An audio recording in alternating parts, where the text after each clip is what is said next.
Welcome back. We're going to wrap up our third core skill set, rulers and measurements. You know what's funny is my mother, my whole life, and I mean like as recently as 2 weeks ago, uses these rulers and measurements whenever she asks me a question.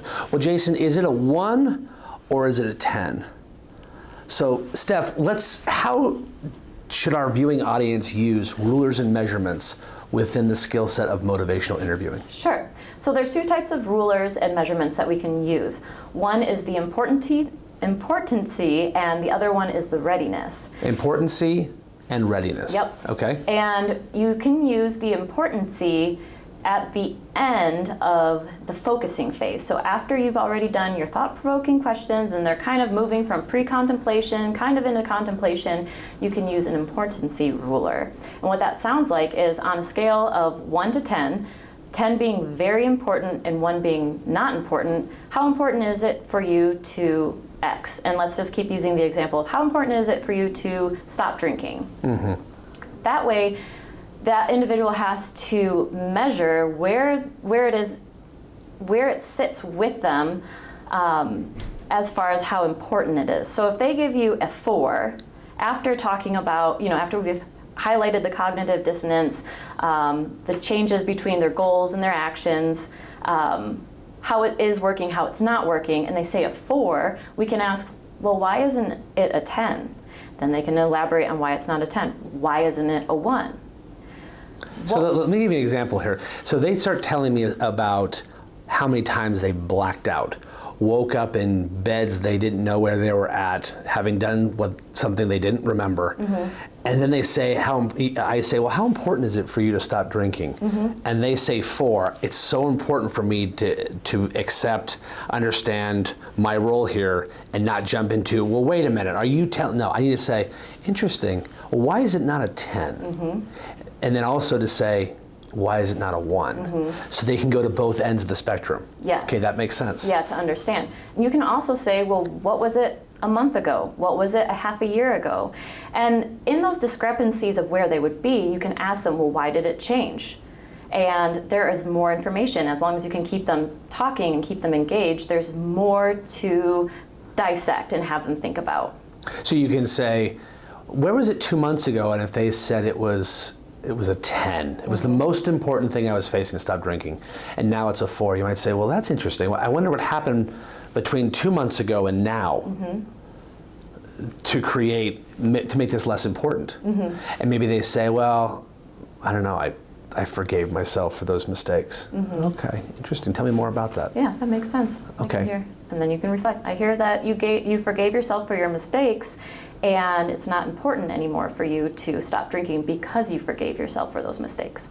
Interesting. So I can see the context of our other 2 examples, refusing to go to school, using this readiness scale or importancy scale, and then also medication refusal, especially when you say, well, were you refusing medications like this? Was it 1 to 10? Was it this same way 2 months ago? Mm-hmm. I wonder what changed. Okay, yeah. I see that discrepancy where you're showing a difference to kind of hone in their focus on the kind of the change catalyst, so to speak. Yeah. So what about readiness?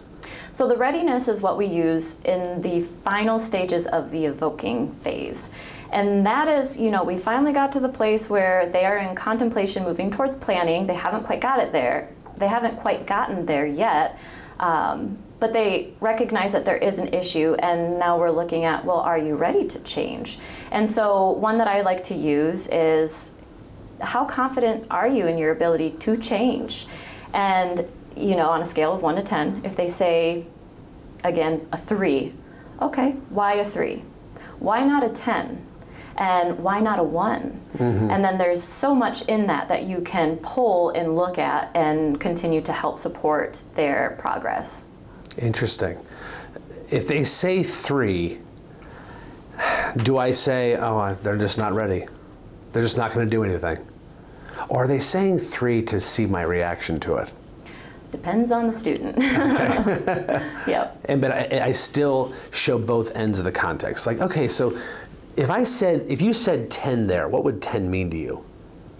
Is that the right way of saying it? Like, if you had said 10, what would 10 mean to you? Yeah. That you were absolutely going to you're ready to change today. In Yeah. fact, not a minute longer. And then if you said 1, how should I respond to you when you say 1?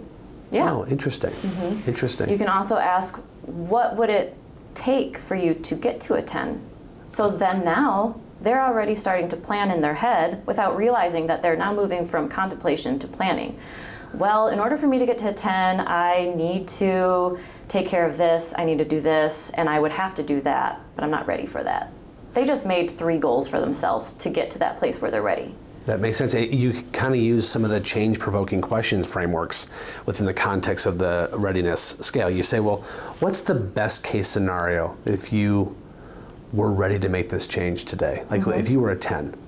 Interesting. So we've touched base on a lot of these core skill sets.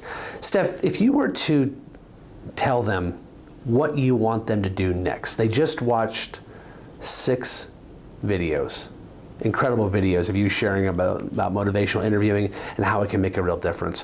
What do you want them to do next to continue their work in this space?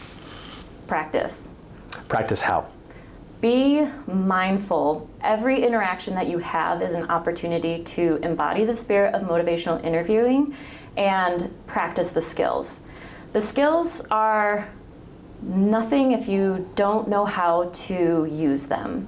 And it requires practice and building that confidence for yourself that you can hold that space. So practice, keep watching the videos, use the indexing, go back through understanding what the spirit is, what the principles are, what the stages of change are, the phases of motivational interviewing, and then the core skills. Outstanding. What a great segment. Thank you so much for joining us and learning all about motivational interviewing. Thank you, Steph Ray. Thank you. Appreciate you. Great stuff. God bless.